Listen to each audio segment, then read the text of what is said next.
الرحیق المختوم episode 23 نئے معاشرے کی تشکیل۔ ہم بیان کر چکے ہیں کہ رسول اللہ صلی اللہ علیہ وسلم نے مدینے میں بنو النجار کے یہاں جمعہ 12 ربیع الاول 1 سن ہجری مطابق 27 ستمبر 622 عیسوی کو حضرت ابو ایوب رضی اللہ عنہ کے مکان کے سامنے نزول فرمایا تھا، اور اسی وقت فرمایا تھا کہ انشاءاللہ یہیں منزل ہوگی۔ پھر آپ صلی اللہ علیہ وسلم حضرت ابو ایوب انصاری رضی اللہ عنہ کے گھر منتقل ہو گئے تھے۔ مسجد نبوی کی تعمیر۔ اس کے بعد نبی صلی اللہ علیہ وسلم کا پہلا قدم یہ تھا کہ آپ نے مسجد نبوی کی تعمیر شروع کی، اور اس کے لیے وہی جگہ منتخب کی جہاں آپ صلی اللہ علیہ وسلم کی اونٹنی بیٹھی تھی۔ اس زمین کے مالک 2 یتیم بچے تھے۔ آپ صلی اللہ علیہ وسلم نے ان سے یہ زمین قیمتاً خریدی اور بنفس نفیس مسجد کی تعمیر میں شریک ہو گئے۔ آپ اینٹ اور پتھر ڈھوتے تھے اور ساتھ ہی فرماتے جاتے تھے، اللہم لا عیش الا عیش الاخرہ فاغفر للانصار والمہاجرہ۔ اے اللہ، زندگی تو بس آخرت کی زندگی ہے، پس انصار و مہاجرین کو بخش دے۔ یہ بھی فرماتے، ھذا الحمال لا حمال خیبر ھذا ابر ربنا واطہر۔ یہ بوجھ خیبر کا بوجھ نہیں ہے، یہ ہمارے پروردگار کی قسم زیادہ نیک اور پاکیزہ ہے۔ آپ کے اس طرز عمل سے صحابہ کرام کے جوش و خروش اور سرگرمی میں بڑا اضافہ ہو جاتا تھا۔ چنانچہ صحابہ کرام کہتے تھے، لئن خادنا والنبی یعمل لذاک من العمل المزلل۔ اگر ہم بیٹھے رہیں اور نبی صلی اللہ علیہ وسلم کام کریں تو ہمارا یہ کام گمراہی کا کام ہوگا۔ اس زمین میں مشرکین کی چند خبریں تھیں، کچھ ویرانہ بھی تھا، کھجور اور غرخت کے چند درخت بھی تھے۔ رسول اللہ صلی اللہ علیہ وسلم نے مشرکین کی خبریں اکھڑوا دیں، ویرانہ برابر کر دیا اور کھجوروں اور درختوں کو کاٹ کر قبلے کی جانب لگا دیا۔ اس وقت قبلہ بیت المقدس تھا۔ دروازے کے بازو کے دونوں پائے پتھر کے بنائے گئے، دیواریں کچی اینٹ اور گارے سے بنائی گئیں، چھت پر کھجور کی شاخیں اور پتے ڈلوا دیے گئے اور کھجور کے تنوں کے کھمبے بنا دیے گئے۔ زمین پر ریت اور چھوٹی چھوٹی کنکریاں چھریاں بچھا دی گئیں۔ 3 دروازے لگائے گئے۔ قبلے کی دیوار سے پچھلی دیوار تک 100 ہاتھ لمبائی تھی، چوڑائی بھی اتنی یا اس سے کچھ کم تھی۔ بنیاد تقریباً 3 ہاتھ گہری تھی۔ آپ صلی اللہ علیہ وسلم نے مسجد کے بازو میں چند مکانات بھی تعمیر کیے، جن کی دیواریں کچی اینٹ کی تھیں اور چھتیں کھجور کے تنوں کی کڑیاں دے کر کھجور کی شاخ اور پتوں سے بنائی گئی تھی۔ یہی آپ صلی اللہ علیہ وسلم کی ازواج مطہرات کے حجرے تھے۔ ان حجروں کی تعمیر مکمل ہو جانے کے بعد آپ صلی اللہ علیہ وسلم حضرت ابو ایوب انصاری رضی اللہ عنہ کے مکان سے یہیں منتقل ہو گئے۔ مسجد محض ادائے نماز ہی کے لیے نہ تھی، بلکہ یہ ایک یونیورسٹی تھی جس میں مسلمان اسلامی تعلیمات و ہدایات کا درس حاصل کرتے تھے، اور ایک محفل تھی جس میں مدتوں جاہلی کشاکش و نفرت اور باہمی لڑائیوں سے دوچار رہنے والے قبائل کے افراد اب میل محبت سے مل جل رہے تھے۔ نیز یہ ایک مرکز تھا جہاں سے اس ننھی سی ریاست کا سارا نظام چلایا جاتا تھا اور مختلف قسم کی مہمیں بھیجی جاتی تھیں۔ علاوہ ازیں اس کی حیثیت ایک پارلیمنٹ کی بھی تھی، جس میں مجلس شورا اور مجلس انتظامیہ کے اجلاس منعقد ہوا کرتے تھے۔ ان سب کے ساتھ ساتھ یہ مسجد ہی ان فقراء و مہاجرین کی ایک خاصی بڑی تعداد کا مسکن تھی، جن کا وہاں پر نہ کوئی مکان تھا، نہ مال اور نہ اہل و عیال۔ پھر اوائل ہجرت ہی میں اذان بھی شروع ہوئی۔ یہ ایک لاہوتی نغمہ تھا جو روزانہ 5 بار افق میں گونجتا تھا اور جس سے پورا عالم وجود لرز اٹھتا تھا۔ اس سلسلے میں حضرت عبداللہ بن زید بن عبدربہ رضی اللہ عنہ کے خواب کا واقعہ معروف ہے۔ مسلمانوں میں بھائی چارگی۔ جس طرح رسول اللہ صلی اللہ علیہ وسلم نے مسجد نبوی کی تعمیر کا اہتمام فرما کر باہمی اجتماع اور میل و محبت کے ایک مرکز کو وجود بخشا، اسی طرح آپ صلی اللہ علیہ وسلم نے تاریخ انسانی کا ایک اور نہایت تابناک کارنامہ انجام دیا، جسے مہاجرین و انصار کے درمیان مواخات اور بھائی چارے کے عمل کا نام دیا جاتا ہے۔ ابن قیم لکھتے ہیں پھر رسول اللہ صلی اللہ علیہ وسلم نے حضرت انس بن مالک رضی اللہ عنہ کے مکان میں مہاجرین و انصار کے درمیان بھائی چارہ کرایا۔ کل 90 آدمی تھے، آدھے مہاجرین اور آدھے انصار۔ بھائی چارے کی بنیاد یہ تھی کہ یہ ایک دوسرے کے غمخوار ہوں گے اور موت کے بعد نسبی خرابت داروں کے بجائے یہی ایک دوسرے کے وارث ہوں گے۔ وراثت کا یہ حکم جنگ بدر تک قائم رہا۔ پھر یہ آیت نازل ہوئی کہ وَأُولُو الْأَرْحَامِ بَعْضُهُمْ اولا ببعض، نسبی خرابت دار ایک دوسرے کے زیادہ حقدار ہیں، یعنی وراثت میں۔ تو انصار و مہاجرین میں باہمی توارث کا حکم ختم کر دیا گیا، لیکن بھائی چارے کا عہد باقی رہا۔ کہا جاتا ہے کہ آپ صلی اللہ علیہ وسلم نے ایک اور بھائی چارہ کرایا تھا جو خود باہم مہاجرین کے درمیان تھا، لیکن پہلی بات ہی ثابت ہے۔ یوں بھی مہاجرین اپنی باہمی اسلامی اخوت، وطنی اخوت اور رشتہ و قرابت داری کی اخوت کی بنا پر آپس میں اب مزید کسی بھائی چارے کے محتاج نہ تھے، جبکہ مہاجرین اور انصار کا معاملہ اس سے مختلف تھا۔ اس بھائی چارے کا مقصود، جیسا کہ محمد غزالی نے لکھا ہے، یہ تھا کہ جاہلی عصبیتیں تحلیل ہو جائیں، حمیت و غیرت جو کچھ ہو وہ اسلام کے لیے ہو، نسل، رنگ اور وطن کے امتیازات مٹ جائیں، بلندی و پستی کا معیار انسانیت و تقوی کے علاوہ کچھ اور نہ ہو۔ رسول اللہ صلی اللہ علیہ وسلم نے اس بھائی چارے کو محض کھوکھلے الفاظ کا جامہ نہیں پہنایا تھا، بلکہ اسے ایک ایسا نافذ العمل عہد و پیمان قرار دیا تھا جو خون اور مال سے مربوط تھا۔ یہ خالی خولی سلامی اور مبارکباد نہ تھی کہ زبان پر روانی کے ساتھ جاری رہے مگر نتیجہ کچھ نہ ہو، بلکہ اس بھائی چارے کے ساتھ ایثار و غم گساری اور موانست کے جذبات بھی مخلوط تھے، اور اسی لیے اس نے اس نئے معاشرے کو بڑے نادر اور تابناک کارناموں سے پر کر دیا تھا۔ چنانچہ صحیح بخاری میں مروی ہے کہ مہاجرین جب مدینہ تشریف لائے تو رسول اللہ صلی اللہ علیہ وسلم نے حضرت عبد الرحمن بن عوف رضی اللہ عنہ اور سعد بن ربیع کے درمیان بھائی چارہ کرا دیا۔ اس کے بعد حضرت سعد نے حضرت عبد الرحمن سے کہا، انصار میں سب سے زیادہ مالدار ہوں، آپ میرا مال 2 حصوں میں بانٹ کر آدھا لے لیں، اور میری 2 بیویاں ہیں، آپ دیکھ لیں جو زیادہ پسند ہو مجھے بتا دیں، میں اسے طلاق دے دوں اور عدت گزرنے کے بعد آپ اس سے شادی کر لیں۔ حضرت عبد الرحمن رضی اللہ عنہ نے کہا، اللہ آپ کے اہل اور مال میں برکت دے، آپ لوگوں کا بازار کہاں ہے؟ لوگوں نے انہیں بنو قینقاع کا بازار بتلا دیا۔ وہ واپس آئے تو ان کے پاس کچھ فاضل پنیر اور گھی تھا۔ اس کے بعد وہ روزانہ جاتے رہے، پھر ایک دن آئے تو ان پر زردی کا اثر تھا۔ نبی صلی اللہ علیہ وسلم نے دریافت فرمایا، یہ کیا ہے؟ انہوں نے کہا، میں نے شادی کی ہے۔ آپ صلی اللہ علیہ وسلم نے فرمایا، عورت کو مہر کتنا دیا ہے؟ بولے، 1 نوات، گٹھلی کے ہم وزن، یعنی کوئی 1.25 تولا سونا۔ اسی طرح حضرت ابو ہریرہ رضی اللہ عنہ سے ایک روایت آئی ہے کہ انصار نے نبی صلی اللہ علیہ وسلم سے عرض کیا، آپ ہمارے درمیان اور ہمارے بھائیوں کے درمیان ہمارے کھجور کے باغات تقسیم فرما دیں۔ آپ نے فرمایا، نہیں۔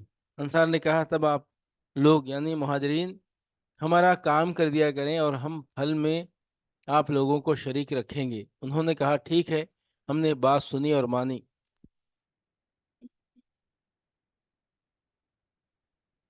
اس سے اندازہ کیا جا سکتا ہے کہ انصار نے کس طرح بڑھ چڑھ کر اپنے مہاجر بھائیوں کا اعزاز و اکرام کیا تھا، اور کس قدر محبت، خلوص، ایثار اور قربانی سے کام لیا تھا، اور مہاجرین ان کی اس کرم و نوازش کی کتنی قدر کرتے تھے۔ چنانچہ انہوں نے اس کا کوئی غلط فائدہ نہیں اٹھایا، بلکہ ان سے صرف اتنا ہی حاصل کیا جس سے وہ اپنی ٹوٹی ہوئی معیشت کی کمر سیدھی کر سکتے تھے۔ اور حق یہ ہے کہ یہ بھائی چارہ ایک نادر حکمت، حکیمانہ سیاست اور مسلمانوں کو درپیش بہت سارے مسائل کا ایک بہترین حل تھا۔ اسلامی تعاون کا پیمان۔ مذکورہ بھائی چارے کی طرح رسول اللہ صلی اللہ علیہ وسلم نے ایک اور عہد و پیمان کرایا جس کے ذریعے ساری جاہلی کشاکش اور قبائلی کشمکش کی بنیاد ڈھا دی، اور دور جاہلیت کے رسم و رواج کے لیے کوئی گنجائش نہ چھوڑی۔ ذیل میں اس پیمان کو اس کی دفعہ سمیت مختصراً پیش کیا جا رہا ہے۔ یہ تحریر ہے محمد نبی صلی اللہ علیہ وسلم کی جانب سے قریشی، یثربی اور ان کے تابع ہو کر ان کے ساتھ لاحق ہونے اور جہاد کرنے والے مومنین اور مسلمانوں کے درمیان، کہ یہ سب اپنے ماسوا انسانوں سے الگ ایک امت ہیں۔ مہاجرین قریش اپنی سابقہ حالت کے مطابق باہم دیت کی ادائیگی کریں گے اور مومنین کے درمیان معروف اور انصاف کے ساتھ اپنے قیدی کا فدیہ دیں گے، اور انصار کے تمام قبیلے اپنی سابقہ حالت کے مطابق باہم دیت کی ادائیگی کریں گے، اور ان کا ہر گروہ معروف طریقے پر اور اہل ایمان کے درمیان انصاف کے ساتھ اپنے قیدی کا فدیہ ادا کرے گا۔ 3، اور اہل ایمان اپنے درمیان کسی بے کس کو فدیہ یا دیت کے معاملے میں معروف طریقے کے مطابق عطا و نوازش سے محروم نہ رکھیں گے۔ 4، اور سارے راست باز مومنین اس شخص کے خلاف ہوں گے جو ان پر زیادتی کرے گا یا اہل ایمان کے درمیان ظلم اور گناہ اور زیادتی اور فساد کی راہ کا جویا ہوگا۔ 5، اور یہ کہ ان سب کے ہاتھ اس شخص کے خلاف ہوں گے خواہ وہ ان میں سے کسی کا لڑکا ہی کیوں نہ ہو۔ 6، کوئی مومن کسی مومن کو کافر کے بدلے قتل کرے گا اور نہ ہی کسی مومن کے خلاف کسی کافر کی مدد کرے گا۔ 7، اور اللہ کا ذمہ عہد ایک ہوگا، ایک معمولی آدمی کا دیا ہوا ذمہ بھی سارے مسلمانوں پر لاگو ہوگا۔ 8، جو یہی یہود ہمارے پیروکار ہو جائیں ان کی مدد کی جائے گی، اور وہ دوسرے مسلمانوں کے مثل ہوں گے، نہ ان پر ظلم کیا جائے گا اور نہ ان کے خلاف تعاون کیا جائے گا۔ 9، مسلمانوں کی صلح یک ہوگی، کوئی مسلمان کسی مسلمان کو چھوڑ کر قتال فی سبیل اللہ کے سلسلے میں مصالحت نہیں کرے گا، بلکہ سب کے سب برابری اور عدل کی بنیاد پر کوئی عہد و پیمان کریں گے۔ 10، مسلمان اس خون میں ایک دوسرے کے مساوی ہوں گے جس سے کوئی فی سبیل اللہ بہائے گا۔ 11، کوئی مشرک قریش کی کسی جان یا مال کو پناہ نہیں دے سکتا اور نہ کسی مومن کے آگے اس کی حفاظت کے لیے رکاوٹ بن سکتا ہے۔ 12، جو شخص کسی مومن کو قتل کرے گا اور ثبوت موجود ہوگا اس سے قصاص لیا جائے گا، سوائے اس صورت کے کہ مقتول کا ولی راضی ہو جائے۔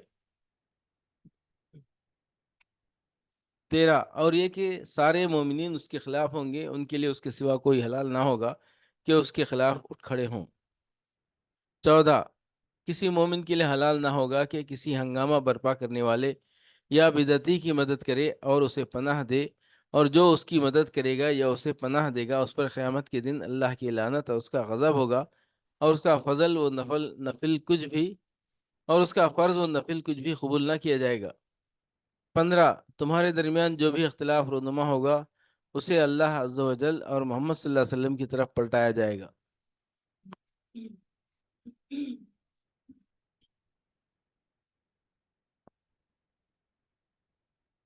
معاشرے پر معنویات کا اثر۔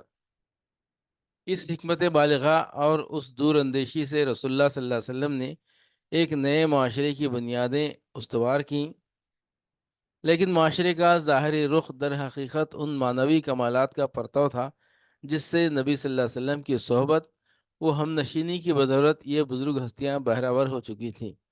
نبی صلی اللہ علیہ وسلم ان کی تعلیم و تربیت، تزکیہ نفس اور مکارم اخلاق کی ترغیب میں مسلسل کوشاں رہتے تھے اور انہیں محبت و بھائی چارگی، مجد و شرف اور عبادت و اطاعت کے آداب برابر سکھاتے اور بتاتے رہتے تھے۔ ایک صحابی نے آپ سے دریافت کیا کہ کون سا اسلام بہتر ہے، یعنی اسلام میں کون سا عمل بہتر ہے؟ آپ نے فرمایا، تم کھانا کھلاؤ اور شناسا اور غیر شناسا سبھی کو سلام کرو۔ حضرت عبداللہ بن سلام رضی اللہ عنہ کا بیان ہے کہ جب نبی صلی اللہ علیہ وسلم مدینہ تشریف لائے تو میں آپ کی خدمت میں حاضر ہوا۔ جب میں نے آپ صلی اللہ علیہ وسلم کا چہرہ مبارک دیکھا تو اچھی طرح سمجھ گیا کہ یہ کسی جھوٹے آدمی کا چہرہ نہیں ہو سکتا۔ پھر آپ نے پہلی بات جو ارشاد فرمائی وہ یہ تھی، اے لوگو، سلام پھیلاؤ، کھانا کھلاؤ، صلہ رحمی کرو، اور رات میں جب لوگ سو رہے ہوں نماز پڑھو، جنت میں سلامتی کے ساتھ داخل ہو جاؤ گے۔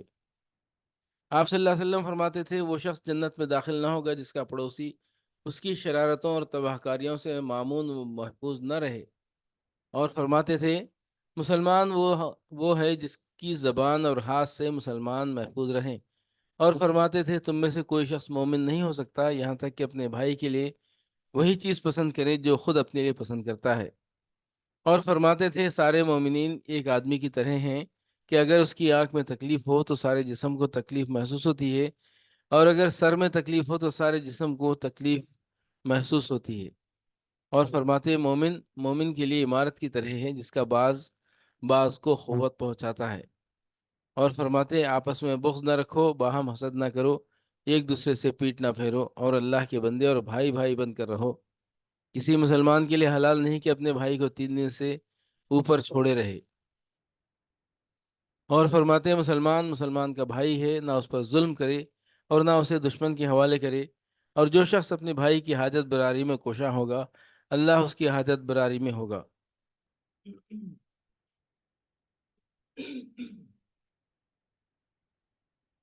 اور جو شخص کسی مسلمان سے کوئی غم اور دکھ دور کرے گا اللہ اس شخص سے روز قیامت کے دکھوں میں سے کوئی دکھ دور کرے گا۔ اور جو شخص کسی مسلمان کی پردہ پوشی کرے گا اللہ قیامت کے دن اس کی پردہ پوشی کرے گا۔ اور فرماتے تم لوگ زمین والوں پر مہربانی کرو، تم پر آسمان والا مہربانی کرے گا۔ اور فرماتے وہ شخص مومن نہیں جو خود پیٹ بھر کھا لے اور اس کے بازو میں رہنے والا پڑوسی بھوکا رہے۔ اور فرماتے مسلمان سے گالی گلوچ کرنا فسق ہے اور اس سے مار کاٹ کرنا کفر ہے۔ اسی طرح آپ صلی اللہ علیہ وسلم راستے سے تکلیف دہ چیز ہٹانے کو صدقہ قرار دیتے تھے اور اسے ایمان کی شاخوں میں سے ایک شاخ شمار کرتے تھے۔ نیز آپ صلی اللہ علیہ وسلم صدقے اور خیرات کی ترغیب دیتے تھے اور اس کے ایسے ایسے فضائل بیان فرماتے تھے کہ اس کی طرف دل خود بخود کھنچتے چلے جائیں۔ چنانچہ آپ فرماتے کہ صدقہ گناہوں کو ایسے ہی بجھا دیتا ہے جیسے پانی آگ کو بجھاتا ہے۔ اور آپ صلی اللہ علیہ وسلم فرماتے کہ جو مسلمان کسی ننگے مسلمان کو کپڑا پہنا دے اللہ اسے جنت کا سبز لباس پہنائے گا، اور جو مسلمان کسی بھوکے مسلمان کو کھانا کھلا دے اللہ اسے جنت کے پھل کھلائے گا، اور جو مسلمان کسی پیاسے مسلمان کو پانی پلا دے اللہ اسے جنت کی مہر لگی ہوئی شراب طہور پلائے گا۔ آپ صلی اللہ علیہ وسلم فرماتے آگ سے بچو اگرچہ کھجور کا ایک ٹکڑا ہی صدقہ کر کے، اور اگر وہ بھی نہ پاؤ تو پاکیزہ بول ہی کے ذریعے، اور اسی کے پہلو بہ پہلو دوسری طرف آپ مانگنے سے پرہیز کی بھی بہت زیادہ تاکید فرماتے، صبر و قناعت کی فضیلتیں سناتے، اور سوال کرنے کو سائل کے چہرے کے لیے نوچ خراش اور زخم قرار دیتے، البتہ اس سے اس شخص کو مستثنا قرار دیا جو حد درجہ مجبور ہو کر سوال کرے۔ اسی طرح آپ صلی اللہ علیہ وسلم یہ بھی فرماتے کہ کن عبادات کے کیا فضائل ہیں اور اللہ کے نزدیک ان کا کیا اجر و ثواب ہے۔ پھر آپ صلی اللہ علیہ وسلم پر آسمان سے جو وحی آتی آپ اس سے مسلمانوں کو بڑی پختگی کے ساتھ مربوط رکھتے۔ آپ صلی اللہ علیہ وسلم وہ وحی مسلمانوں کو پڑھ کر سناتے اور مسلمان آپ کو پڑھ کر سناتے، تاکہ اس عمل سے ان کے اندر فہم و تدبر کے علاوہ دعوت کے حقوق اور پیغمبرانہ ذمہ داریوں کا شعور بھی بیدار ہو۔ اس طرح رسول اللہ صلی اللہ علیہ وسلم نے مسلمانوں کی اخلاقیات بلند کی، ان کی خوددار صلاحیتوں کو عروج بخشا اور انہیں بلند ترین اقدار و کردار کا مالک بنایا، یہاں تک کہ وہ انسانی تاریخ میں انبیاء کے بعد فضل و کمال کی سب سے بلند چوٹی کا نمونہ بن گئے۔ حضرت عبداللہ بن مسعود رضی اللہ عنہ فرماتے ہیں کہ جس شخص کو طریقہ اختیار کرنا ہو وہ گزرے ہوئے لوگوں کا طریقہ اختیار کرے، کیونکہ زندہ کے بارے میں فتنے کا اندیشہ ہے۔ وہ لوگ نبی صلی اللہ علیہ وسلم کے ساتھی تھے، اس امت میں سب سے افضل، سب سے نیک دل، سب سے گہرے علم کے مالک اور سب سے زیادہ بے تکلف۔ اللہ نے انہیں اپنے نبی کی رفاقت اور اپنے دین کی اقامت کے لیے منتخب کیا، لہٰذا ان کا فضل پہچانو اور ان کے نقش قدم کی پیروی کرو، اور جس قدر ممکن ہو ان کے اخلاق اور سیرت سے تمسک کرو، کیونکہ وہ لوگ ہدایت کے صراط مستقیم پر تھے۔ پھر ہمارے پیغمبر رہبر اعظم صلی اللہ علیہ وسلم خود بھی ایسی معنوی اور ظاہری خوبیوں، کمالات، خداداد صلاحیتوں، مجد و فضائل، مکارم اخلاق اور محاسن اعمال سے متصف تھے کہ دل خود بخود آپ کی جانب کھینچے چلے جاتے تھے اور جانیں قربان ہوا چاہتی تھیں۔ چنانچہ آپ صلی اللہ علیہ وسلم کی زبان سے جو ہی کوئی کلمہ صادر ہوتا صحابہ کرام اس کی بجاوری کے لیے دوڑ پڑتے، اور ہدایت و رہنمائی کی جو بات آپ ارشاد فرما دیتے اسے حرز جان بنانے کے لیے گویا ایک دوسرے سے آگے نکلنے کی بازی لگ جاتی۔ اس طرح کی کوششوں کی بدولت نبی صلی اللہ علیہ وسلم مدینے کے اندر ایک ایسا معاشرہ تشکیل دینے میں کامیاب ہو گئے جو تاریخ کا سب سے زیادہ باکمال اور شرف سے بھرپور معاشرہ تھا، اور اس معاشرے کے مسائل کا ایسا خوشگوار حل نکالا کہ انسانیت نے ایک طویل عرصے تک زمانے کی چکی میں پس کر اور اتاہ تاریکیوں میں ہاتھ پاؤں مار مار کر تھک جانے کے بعد پہلی بار چین کا سانس لیا۔ اس نئے معاشرے کے عناصر ایسی بلند و بالا تعلیمات کے ذریعے مکمل ہوئے جس نے پوری پامردی کے ساتھ زمانے کے ہر جھٹکے کا مقابلہ کر کے اس کا رخ پھیر دیا اور تاریخ کا دھارا بدل دیا۔